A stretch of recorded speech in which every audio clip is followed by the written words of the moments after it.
नमस्कार प्रेक्षकांनो, घरोघरी मातीच्या चुली या मालिकेच्या येणाऱ्या भागामध्ये जबरदस्त असा ट्विस्ट येणार आहे। तर प्रेक्षकांनो, धोकेबाज ऐश्वर्याने इथे आता सयाजी विखे पाटील याची रवानगी जेलमध्ये केलेली असते आणि त्याचबरोबर जानकीला ऐश्वर्याचा प्लॅन लक्षात आल्यानंतर जानकीने ऐश्वर्याला रडकुंडीला आणलेलं असतं। तिला चांगलेच खडे बोल सुनावलेले असतात। तर प्रेक्षकांनो, येणाऱ्या भागामध्ये कशा पद्धतीने इथे आता ऐश्वर्या संपूर्ण बाजी पलटते आणि स्वतःच्याच वडिलांना जेलमध्ये टाकते ते आपण सविस्तरपणे बघूया। प्रेक्षकांनो, आतापर्यंत आपण बघितलं की इथे जानकीने खूपच हुशारीने इथे सयाजी विखे पाटील यांच्या घरी जाऊन पुरावा मिळवलेला असतो, ज्याच्यामध्ये सयाजी विखे पाटील यानेच नानासाहेबांना किडनॅप करण्याचा प्लॅन आखला होता आणि इथे नानासाहेबांना किडनॅप केल्यानंतर त्या किडनॅपिंगमध्ये आणि त्यांच्या खोट्या खुनाच्या आरोपाखाली ऋषिकेशला सुद्धा अडकवलेलं होतं। हे सगळं आता कबुली सयाजी विखे पाटील यांनी स्वतःच्या तोंडून दिलेली असते आणि त्यावेळेला तिथे जानकीने सगळं त्यांच्या आवाजाचं इथे ऑडिओ रेकॉर्डिंग आपल्या मोबाईलमध्ये करून ठेवलेलं असतं। तोच एक ठोस पुरावा असतो तिच्याकडे आणि तिला आणि त्याचबरोबर संपूर्ण इथे आता तिच्या घरातील रणदिवे कुटुंबाला हे सुद्धा कळलेलं असतं की खरा बॉस कोण आहे, कारण ते सगळेजण खरा बॉस कोण आहे शोधून काढण्यासाठी प्रयत्न करत असतात। पण इथे सयाजी विखे पाटील यांनी स्वतःच्याच तोंडून कबूल केल्यानंतर त्यांची आता खात्रीच पटलेली असते। त्यामुळे आता ऋषिकेश आणि सौमित्र या दोघांमध्ये भांडण लावण्याचं कामसुद्धा इथे ऐश्वर्या आणि सयाजी विखे पाटील या दोघांचंच होतं हे सुद्धा जानकीच्या लक्षात येतं। त्यामुळे जानकीने खरा बॉस समोर आणल्यानंतर त्याला आता त्याच्या गुन्ह्याची शिक्षा झाली पाहिजे यासाठी सगळेजण प्रयत्न करत असतात। पण इथे ऐश्वर्याने एक प्लॅन केलेला असतो। आता सयाजीचं नाव तर सगळ्यांनाच कळलेलं असतं, पण ह्या प्लॅनमध्ये जर माझंसुद्धा नाव सामील आहे हे जर सगळ्यांना कळलं तर आता कुठे थोडा थोडा विश्वास माझ्यावरती सुमित्राचा बसत आलेला आहे हे ऐश्वर्याला माहीत असतं। बाकी कुणाचाही विश्वास नसला तरीसुद्धा सुमित्रा तिच्या बाजूने आहे असं तिला वाटत असतं, कारण तसा तिचा गैरसमज सुमित्राने स्वतःहूनच केलेला आहे। जानकीबरोबर तिने इकडे आता एक टीम तयार केली आणि ऐश्वर्याला घरातून बाहेर काढण्याचा प्लॅन केला आहे, पण त्याबद्दल ऐश्वर्याला काहीच माहिती नाही आहे। तेव्हा तिला निदान स्वतःच्या बाजूने आणि सारंगच्या बाजूने सुमित्राला तरी ठेवायचं आहे, पण आता तिच्याकडे आयतीच संधी चालून आलेली असते। तिला संपूर्ण रणदिवे कुटुंबाचा इथे विश्वास संपादन करायचा असतो आणि म्हणूनच तिने स्वतःच्या वडिलांच्या विरोधामध्ये षडयंत्र रचलेलं असतं। कारण इथे आता सारंग ऐश्वर्याला म्हणतो की ऐश्वर्या, तुम्हाला माहिती आहे का, तुमच्या डॅडाने माझ्या नानांना किडनॅप केलं होतं, याच्यामध्ये तुमची काही इन्व्हॉल्वमेंट नाही आहे हे मला माहिती आहे। पण आता आहे ना, आईलासुद्धा हे पटलं आहे। आई म्हणाली जर ऐश्वर्याने हे सिद्ध केलं की इथे नानांना किडनॅप करण्यामागे तिचा काही हात नाही आहे तर कदाचित मी ऐश्वर्याला घरातसुद्धा घेईन, पण तिने तसं सिद्ध करून दाखवावं, तसे पुरावे सादर करावे, तेव्हाच मी तिला घरामध्ये घेईन असं प्रॉमिस केले आईने मला। तेव्हा आता तुम्ही स्वतःला निर्दोष सिद्ध करा आणि मानाने पुन्हा एकदा रणदिवेंच्या कुटुंबामध्ये सामील व्हा। तेव्हा ऐश्वर्या म्हणते ठीक आहे सारंग, आता बघा मी स्वतःला कसं निर्दोष सिद्ध करते।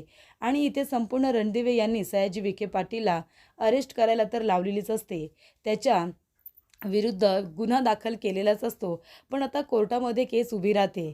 ऐश्वर्याने आता आपल्या वडिलांसाठी वकीलसुद्धा खूपच हुशार असा नेमलेला असतो।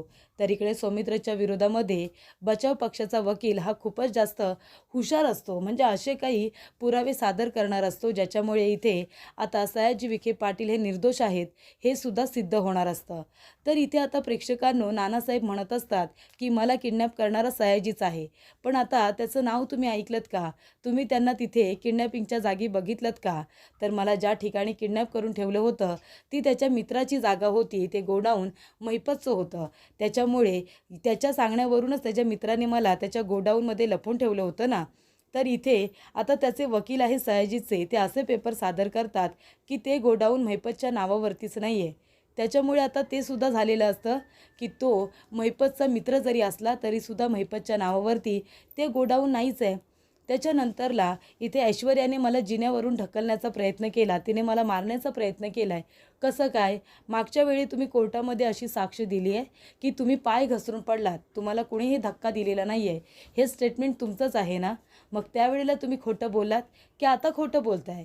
असे आता मुद्दे सगळे उपस्थित होत असतात. त्याच्यामध्ये नानांचं बोलणं हे खोटं आहे हे वकिलांनी आता पूर्णपणे पुराव्यांसकट हे सिद्ध केलेलं असतं. त्याच्यामुळे सयाजीची बाजू आता खूपच जास्त कणखर झालेली असते. त्यानंतर जानकीला जेव्हा बोलावलं जातं तेव्हा जानकी म्हणते की नानांना किडनॅप करणारे सयाजीच काका आहेत. कारण मी ज्या वेळेला तिथे त्यांच्या घरी गेले होते ते मला ऐश्वर्या समजून माझ्याशी सगळं खरं खरं बोलले की कशा पद्धतीने त्यांनी नानांना किडनॅप केलं, पनवेलला नेलं, त्यानंतर परत मुळशीला आणलं, आमच्या आउट हाऊसमध्ये ठेवलं. हे सगळं त्यांनी त्यांच्या तोंडून कबूल केलं आहे आणि मी त्याचं ऑडिओ रेकॉर्डिंगसुद्धा केलं आहे. ते ऑडिओ रेकॉर्डिंग जेव्हा इथे जानकी आपल्या मोबाईलवरून ऐकवते तेव्हा इकडे आता सयाजीचे वकील म्हणत असतात की आमच्याकडे सुद्धा असं सेम ऑडिओ रेकॉर्डिंग आहे, ते सुद्धा मला तुम्हाला सगळ्यांना ऐकवायचं आहे. त्याच्यामध्ये इथे आता नानासाहेब रणदिवे जानकीला म्हणत असतात की मला असं वाटतंय मला किडनॅप करणारी व्यक्ती ही सौमित्रच आहे, त्यानेच मला किडनॅप केलं आहे. तर इकडे आता टेक्नॉलॉजी इतकी पुढे गेले त्याच्यामुळे आता ज्या व्यक्तीच्या आवाजामध्ये आपल्याला जे काही बोलायचं आहे हे बोललं जातं, त्यामुळे इथे तो ऑडिओ खोटा आहे असं आता कोर्टामध्ये सयाजीचे वकील सिद्धसुद्धा करतात. तर इकडे आता खरे पुरावे कुठे आहेत? संपतला इथे त्या लोकांनी अशा ठिकाणी ठेवलेला असतो की तिथे कोणीच पोचू शकत नाही.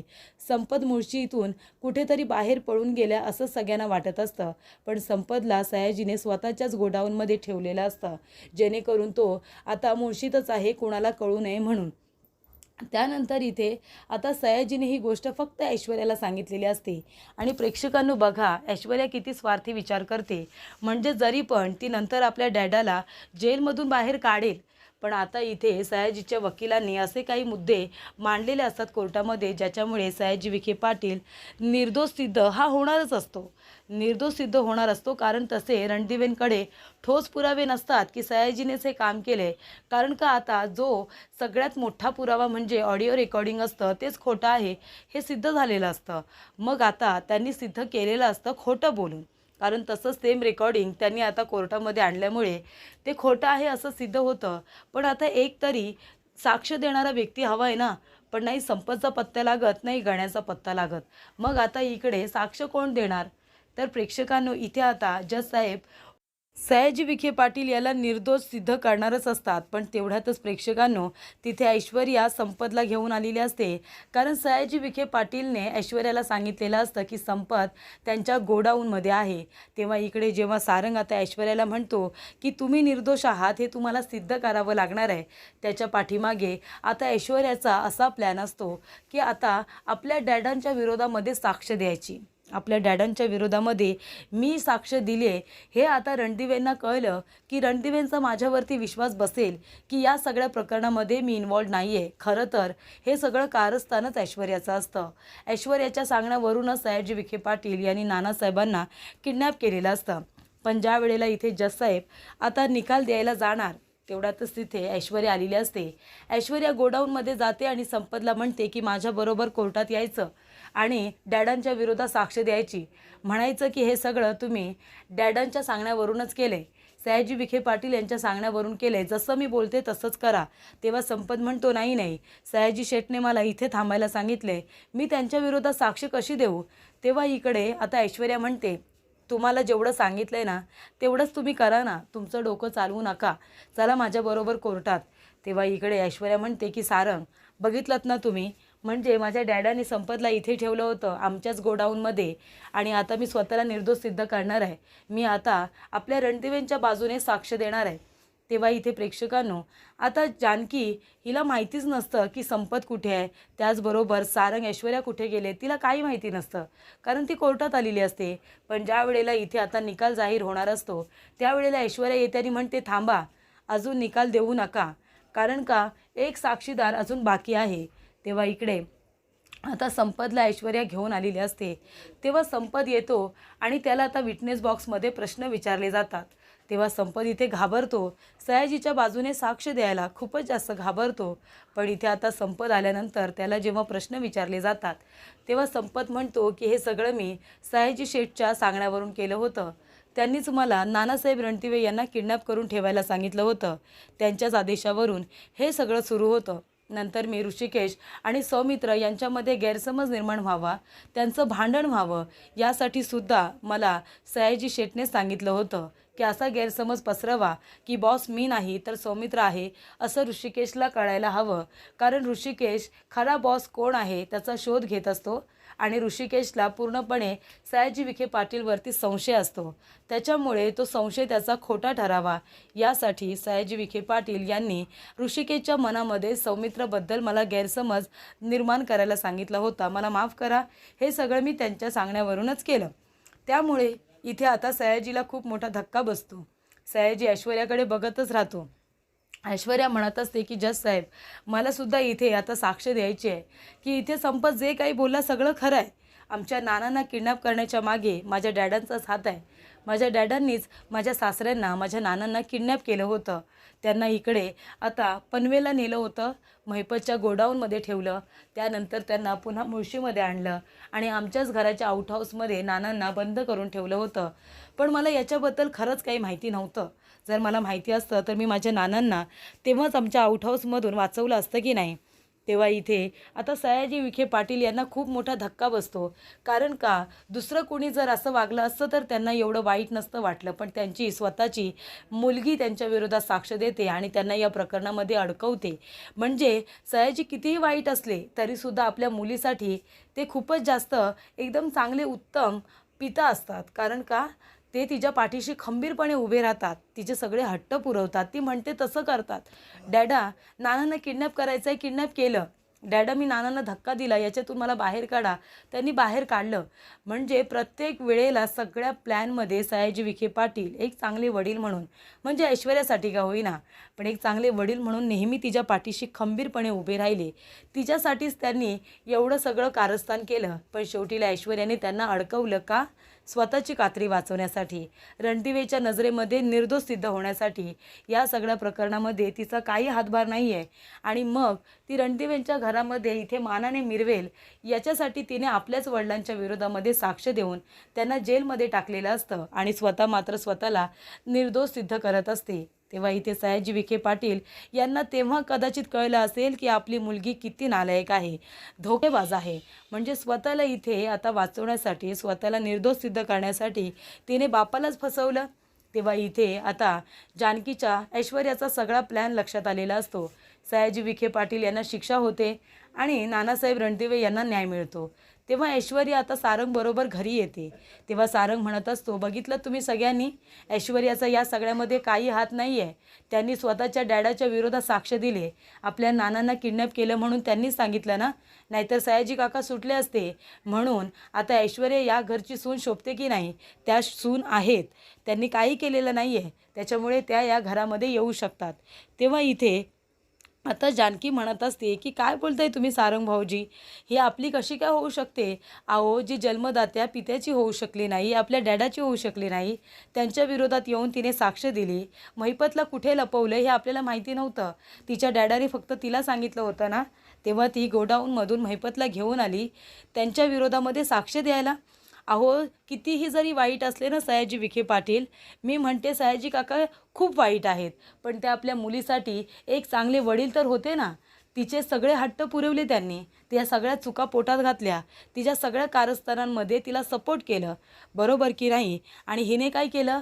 स्वतःला निर्दोष सिद्ध करण्याच्या इथे नाटकामध्ये स्वतःच्या वडिलांच्या विरोधात साक्ष देऊन मोकळी झाली. ती स्वतःच्या वडिलांची झाली नाही, ती आपल्या सगळ्यांची काय होणार? सारंग भाऊजी, तुम्ही तिच्यावरती आंधळेपणाने विश्वास ठेवा, तिच्यावरती आंधळेपणाने प्रेम करा, पण मी तिच्यावरती कधीच विश्वास नाही ठेवणार. जेव्हा इथे तिने नानांना धक्का दिला होता ना, तेव्हा मी इथे उभे होते. अहो, तिने माझ्या इथे वडिलांसारख्या नानांना धक्का दिला. तिच्या सांगण्यावरून सयाजी काकांनी नानांना किडनॅप केलं होतं. हे सगळं मला आधीपासूनच माहिती आहे. पण तिने स्वतःला निर्दोष सिद्ध करण्यासाठी तिच्या वडिलांना अडकवलं. वा ऐश्वर्या, वा. म्हणजे काय बोलायचं ग तुला? तुझ्यासारखी मुलगी असण्यापेक्षा ती नसलेली बरी. बाहेरचे ते दुश्मन परवडले ग आमच्यासारखे, पण तुझ्यासारखी मुलगी, धोकेबाज मुलगी सयाजी काकांना परवडली नाही. आज सयाजी काकांना वाटेल की तुला तुझ्या कारस्थानांमध्ये मदत करून त्यांनी किती मोठी चूक केली आणि बरं झालं तू अशी वागलीस. किमान त्यांच्या डोळ्यावरती जी पट्टी होती ना तुझ्या प्रेमाची, ती तरी बाजूला झाली असेल. तेव्हा इकडे ऐश्वर्या म्हणते, या घरामध्ये येण्यासाठी, स्वतःला निर्दोष सिद्ध करण्यासाठी तू हे सगळं केलंस. म्हणजे तू एक सून म्हणून जरी जिंकली असशील असं तुला वाटत असलं ना ऐश्वर्या, तरीसुद्धा तू एक मुलगी म्हणून सब शेल हारली आहेस, कळतंय का तुला? तेव्हा जानकी म्हणते, तू तुझ्या आईवडिलांची झाली नाहीस, तू आमच्या सगळ्यांची काय होणार गं? तुझा खरा चेहरा ना फक्त मलाच माहिती आहे आणि त्यासाठी मी तुला कधीही माफ करणार नाही, असं जानकी म्हणते.